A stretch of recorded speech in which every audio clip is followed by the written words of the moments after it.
The gastrointestinal system is responsible for the digestive process, which mixes the mechanical and chemical types of digestion and is composed by the following structures: mouth, esophagus, stomach, small intestines, large intestines, rectum, and anus.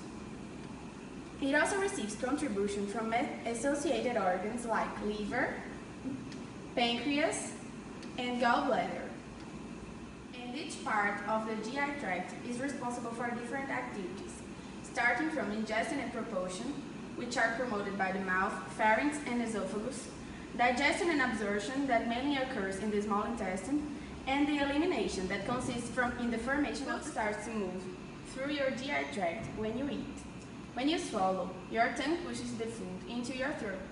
A small flap of tissue, called the epiglottis, folds over your windpipe to prevent choking, and the food passes into your esophagus. Once you begin swallowing, the process becomes automatic. Your brain signals the muscles of the esophagus and peristalsis begins. When food reaches the end of your esophagus, a ring-like muscle, called the lower esophageal sphincter, relaxes and lets food pass into your stomach. This sphincter usually stays closed to keep what's in your stomach from falling back to your esophagus. After food enters your stomach, the stomach muscles mix the food and liquid with digestive juices. The stomach slowly empties its contents, called chyme, into your small intestine. The muscles of the small intestine mix food with digestive juices from the pancreas, liver, and intestine, and push the mixture forward for further digestion. The walls of the small intestine absorb water and the digested nutrients into your bloodstream. As peristalsis continues, the waste products of the digestive process move into the large intestine. The large intestine absorbs water and changes the waste from liquid into stool. Peristalsis helps move the stool into your rectum. The lower end of your large intestine, the rectum, stores stool until it pushes stool out of your anus during a bowel movement. There are some diseases that affect the GI tract, such as GERD, Crohn's disease, and hemorrhoids. GERD is the abbreviation for gastroesophageal reflux disease.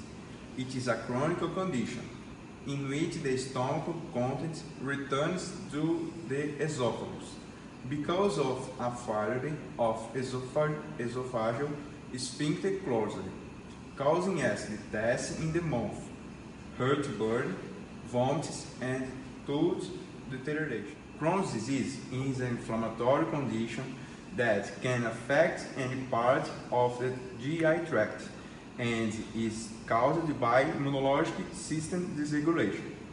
The symptoms are diarrhea, abdominal cramps, fever, without bleeding, and ulcers in the wall of the intestine. Hemorrhoids are inflamed veins in the inferior part of rectum or anus, caused by effort during the evacuation, exerting great pressure on these vessels.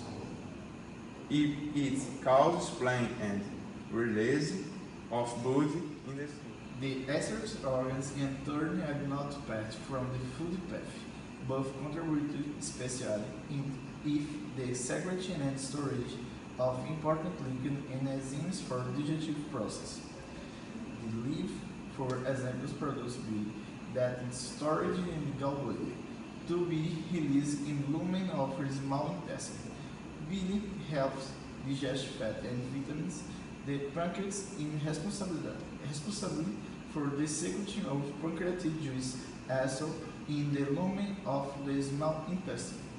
The pancreatic juice contains enzymes that break down carbohydrates and proteins.